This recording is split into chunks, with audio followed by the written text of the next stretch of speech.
Assalamualaikum warahmatullahi wabarakatuh. Salam sejahtera untuk kita semua. Sahabat tani dimanapun berada, berjumpa lagi dengan saya Husen alias Pak Uce.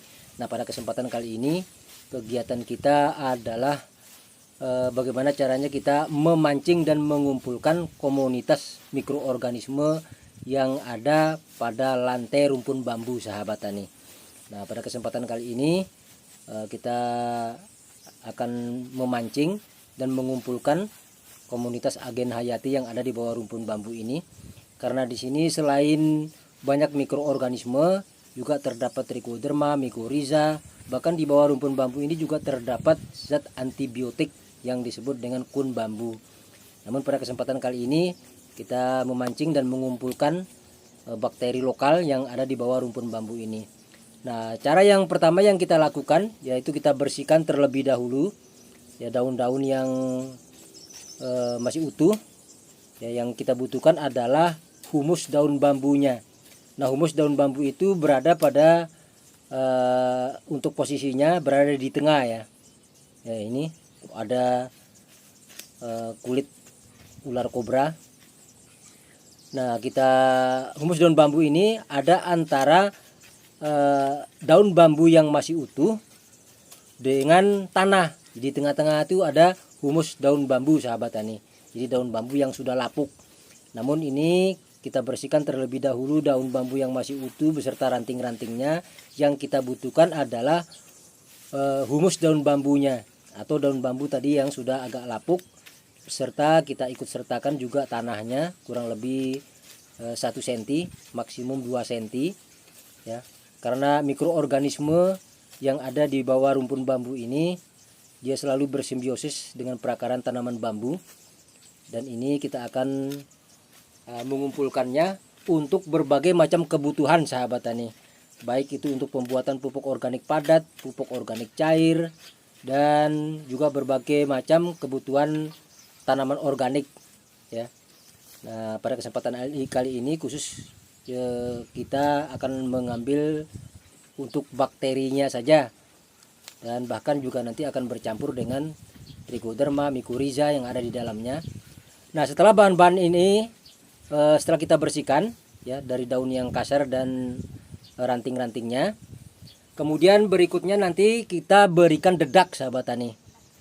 Nah, ini seperti ini hasilnya. Kita berikan dedak, dan ini lebih kurang ini 30 kilo. Ya, cukup kita berikan dedaknya nanti sekitar 2-3 kilo. Kita campurkan secara merata. Kemudian setelah kita berikan dedaknya, kita siram dengan air yang bagus. Yang biasa saya gunakan adalah air cucian beras yang kita campur dengan gula merah. Jadi kalau 30 kilo ini kita butuhkan lebih kurang 15 liter 10-15 liter air cucian beras ya, kita campurkan dengan gula merah. Yang bagus itu adalah gula aren, sahabat tani. Namun kalau gula aren tidak ada, bisa menggunakan gula merah biasa. Namun carilah gula merah yang coklatnya coklat tua ya, atau coklat pekat. Usahakan jangan digunakan yang coklatnya agak bening, sahabat tani, karena itu gula merahnya sudah obatnya banyak, terutama pemutihnya. Nah, setelah kita campur nanti tinggal kita lakukan penyiraman. Air yang kita gunakan kalau tidak ada air cucian beras bisa menggunakan air kelapa. Kalau air kelapa tidak ada bisa menggunakan air putih biasa yang dikasih gula merah, sahabat tani. Karena ini gula merah dan air kelapa atau air cucian beras itu sebagai sumber nutrisi bagi mikroorganisme. Dan ini tidak kita memberikan bakteri, sahabat tani. Jangan menggunakan EM4 ataupun menggunakan mol yang lainnya. Karena tujuan daripada kita lakukan ini bukan untuk fermentasi, tapi untuk memancing mikroorganisme lokal yang ada di bawah rumpun bambu.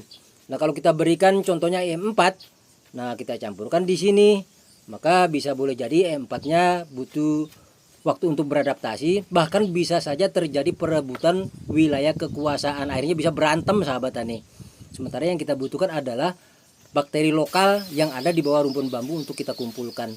Nah, setelah kita berikan dedak, kita siram secara merata, kemudian kita tutup lagi dengan menggunakan daun bambu yang masih utuh ya. Baru setelah itu kita tutup lagi bagian atasnya dengan menggunakan terpal.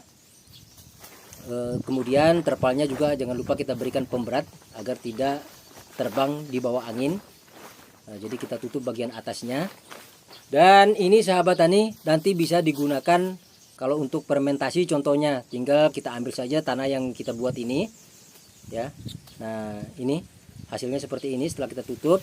Nah bagaimana hasilnya setelah 4 hari kemudian? Jadi 4 hari paling lama 7 hari sudah kita ambil untuk kita manfaatkan berbagai macam kebutuhan sahabat tani.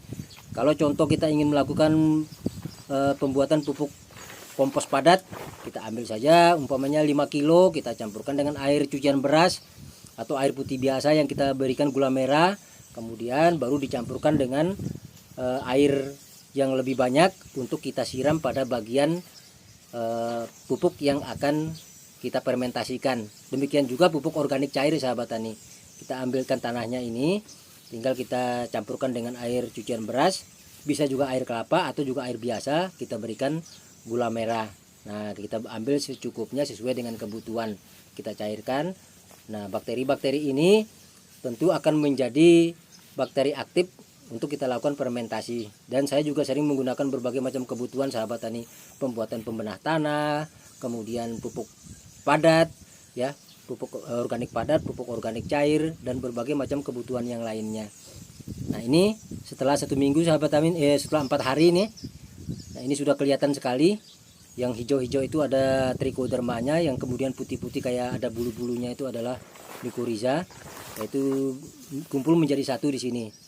Nah ini bisa kita ambil langsung untuk kita manfaatkan dan bisa kita cairkan dengan cara tadi, kita campur dengan air cucian beras dikasih air gula ya. Ini sahabat tani hasilnya seperti ini. Dan karena ini hanya kita butuhkan bakteri ini suhunya panas sahabat tani, panas ya. Namun karena kita bukan melakukan fermentasi tapi kita hanya memancing dan mengumpulkan, maka ini kita ambil. Nah kalau kita biarkan secara terus menerus sampai 1 bulan, ini nanti akan dingin ya. Tapi kalau kita gunakan yang sudah dingin, sudah matang, berarti kita siap juga bisa kita gunakan untuk media tanam dan pupuk organik. Nah ini seperti ini sahabat tani, kelihatan ini hasilnya. Nah ini ada yang hijau, ada yang putih-putih itu, yang ada kayak bulu-bulu itu mycorrhizanya. Nah ini sangat bermanfaat sekali sahabat tani untuk berbagai macam kebutuhan kita bercocok tanam secara organik. Ini kalau kita mau manfaatkan untuk fermentasi bahan organik tadi bisa. Kalau tidak juga kita biarkan sampai dia dingin, sampai dia matang, kemudian kita jadikan media tanam, kemudian kita jadikan kompos, juga sudah jadi di sini sahabat tani. Namun sesuai dengan kebutuhan kita, hanya untuk memancing bakterinya saja. Nah seperti ini sahabat tani. Oke sahabat tani, saya rasa ini saja yang perlu saya sampaikan. Kalau ada yang kurang jelas nanti bisa ditanyakan. Untuk itu terima kasih atas segala perhatian dan mohon maaf atas segala kekurangan. Wassalamualaikum warahmatullahi wabarakatuh. Salam sejahtera dan sukses selalu untuk kita semua.